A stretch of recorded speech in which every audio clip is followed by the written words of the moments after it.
Hello everyone and welcome to my updated video guide for PVE Magicka Sorcerer. This build is aimed for group content like dungeons and trials, so it may not work for you in solo content like Maelstrom Arena. You will have to adjust a couple of skills here and there to be able to run it. But we're not gonna talk about that in this video, so we can start with the statistics. With self buffs we will have 42.6k Magicka, 17.1k health, 10.6k stamina, 2.6k spell damage and almost 62% spell critical chance. We are using the Thief Mondo Stones for extra crit chance as well. Also using the health and Magicka foot, as well as the spell power potions, as you can see here. This is the best to use for any Magicka builds, really. Now next, going to talk about gear. It's basically the same as before. From 1 Tamriel, 5 Burning Spellweave and 2 Elambris. All are enchanted with max Magicka and all are in Divines.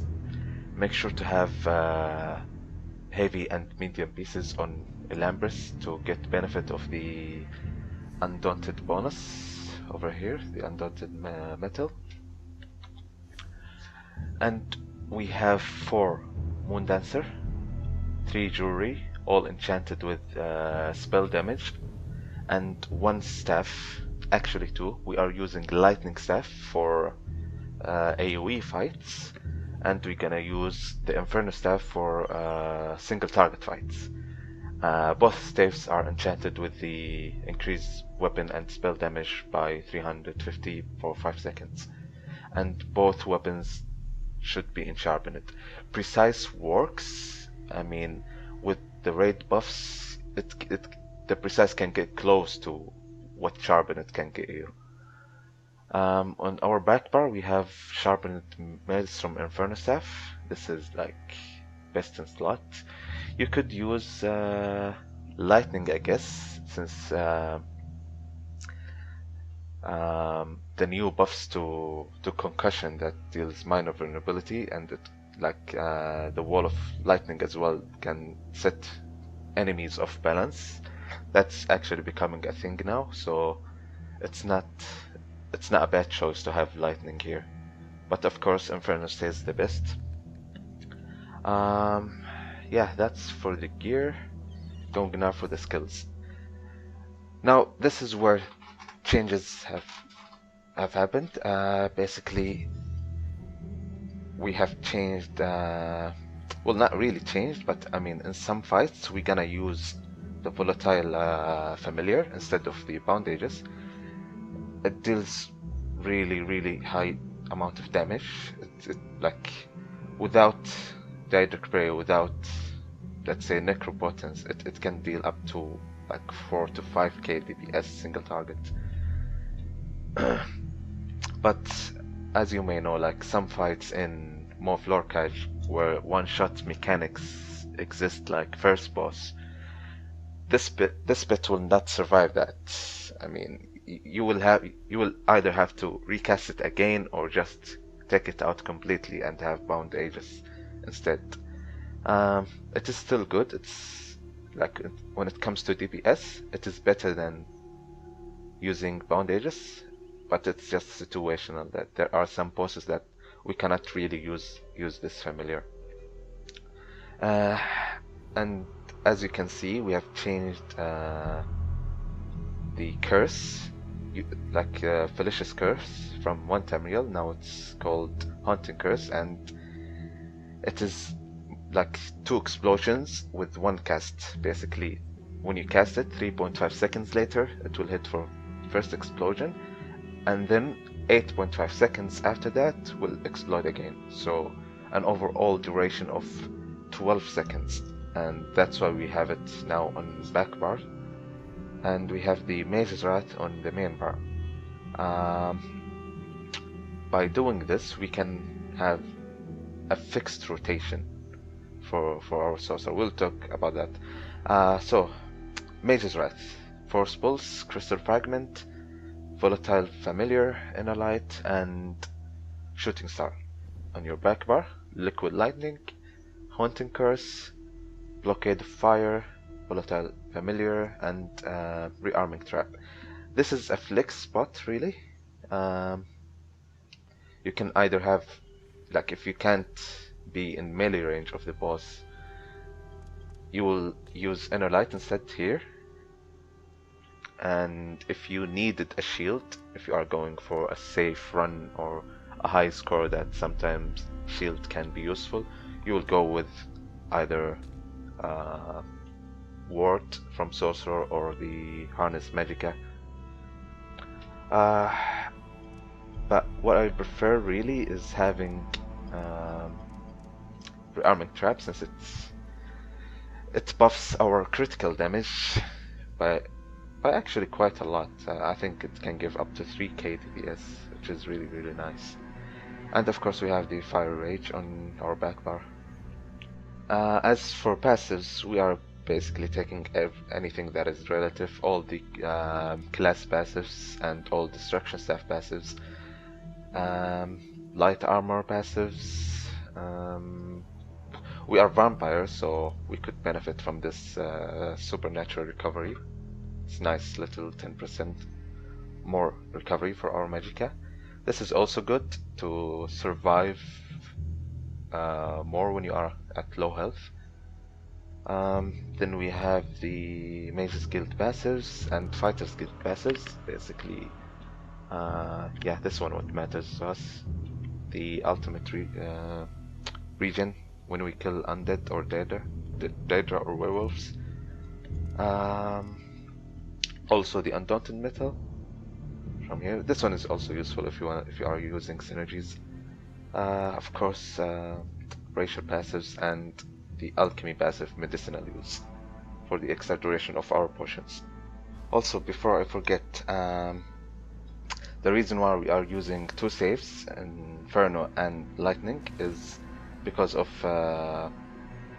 two reasons basically. First, this passive, you can see the second or third line, shock heavy attack damage nearby enemies for 150% of the damage done. So basically, when you do a heavy attack, 150% of this damage will go to nearby enemies. So you will deal an AoE damage that is really powerful. It's, I think, stronger than Elemental Ring and other AoE abilities.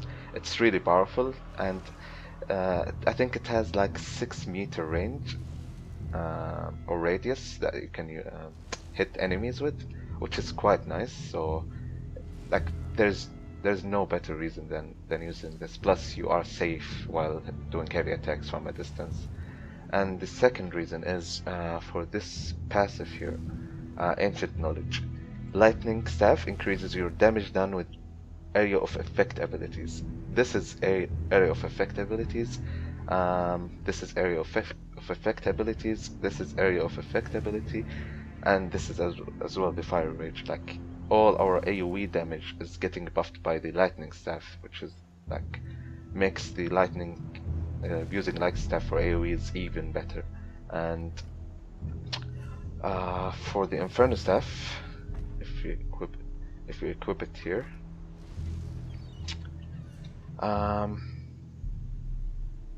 it's not really important for this because we are not using heavy attacks or fully charged heavy attacks.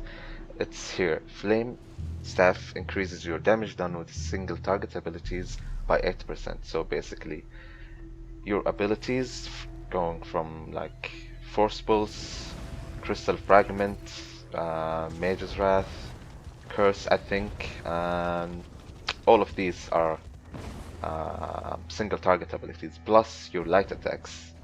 Actually, like for some reason my light attacks in this patch are really powerful, that can hit up to 8k DPS with raid buffs. It's just insane how powerful it is. Yeah, and as you might notice as well, it also affects tooltip damage. So with lightning staff we have 3582 shock damage, and if we have the Infernus staff, since it's boost our single target, it will be 3838. That's like extra 8%. Now for the rotation, we just pop our potion and start with Meteor, then Curse, Liquid Lightning, Blockade, Pet, Trap, and then go on. We wait until the Curse is about to expire, like now, and then we do the same thing again. It's fixed rotation, and that's what makes Sorcerer Dispatch like kinda easier to play.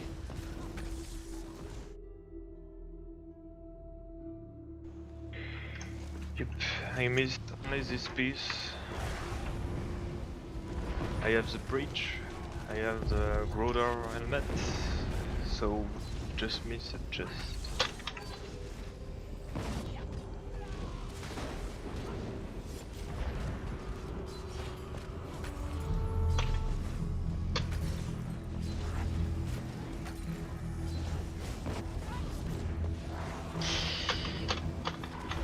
So what do you want to test, Yolo? Nope, same as before. Yeah, I have changed nothing.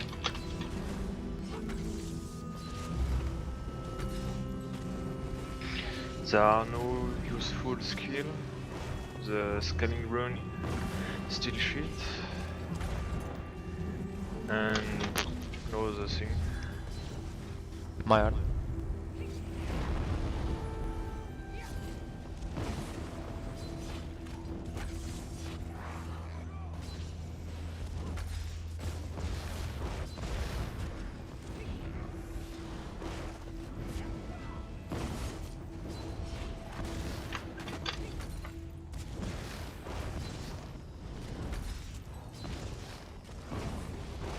Was better now? Yeah. Nice.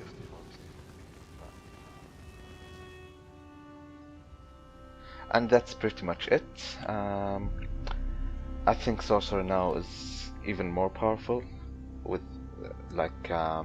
this new rotation. It's like fixed and easy to do. It's not really hard, and we'll get a free slot after they fix the crit bug with the potion. Like it was usually if you use potion in your main bar with inner light on, like you will have the major prophecy, but if you swap back, you used to lose this and you don't get it. Like you lose, it will be like 51.9, but this doesn't happen anymore, and that's why this is more or less free slot to use, which made this sorcerer like have the ability to use rearming trap and boost our crit damage even more. Yeah, that's all, and I would like to thank everybody who helped me do my tests. It's a list of like 30 people, I would say, so it's hard to mention all of them in here. But thank you all, really appreciate your help, and see you next time.